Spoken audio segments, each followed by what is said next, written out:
Käesolev ettevõte on siis Saru Lauavabrik osaühing ja Saru Lauavabrik osaühing on tegelikult noor ettevõte.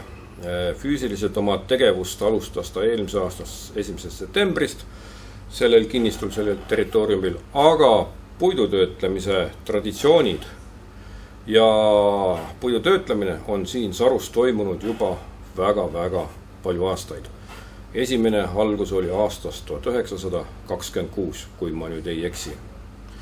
Ja nii on läinud, on olnud saekaatrid esimese Eesti Vabariigi ajal, on Nõukogude ajal olnud saekaatrid, on olnud metsatööstuskoondis Permo ja nii on järjest läinud, ettevõtted on vahetunud, kuid puidutöötlemine on ikka siin olemas kogu aeg olnud.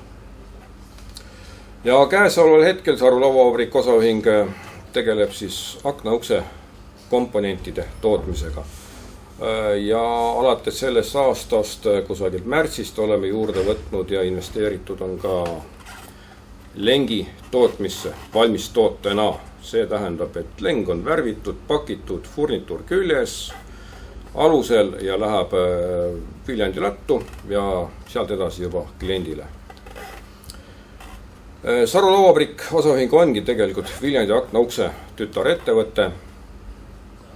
Viljandi aknanuks on üldse üks Põhjamaade suurimaid akna ja ukse tootjaid ja põhiline toodang ongi Viljandi aknanuksele, see on umbes meie mahust kusagil 75%, on siis uksekargassid, lengid, erilengid, värvitud lengid, lengid pahteldatud, lengid eri kujudel, eri profiilid, eri mõõtu, eri ristlõiked ja samuti uksekargassid, samuti aknatoorikud asjad paneme meie kokku siin osaliselt ostetakse mujalt.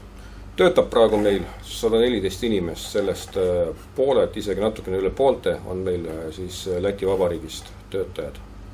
Ja põhiline töötajaskond on meil ikkagi koha peal kõik välja õpetatud, välja koolitatud. Nii CNC-pinkidele kui höövlitele, värviliinile, et see koolitus on käinud kõik koha peal.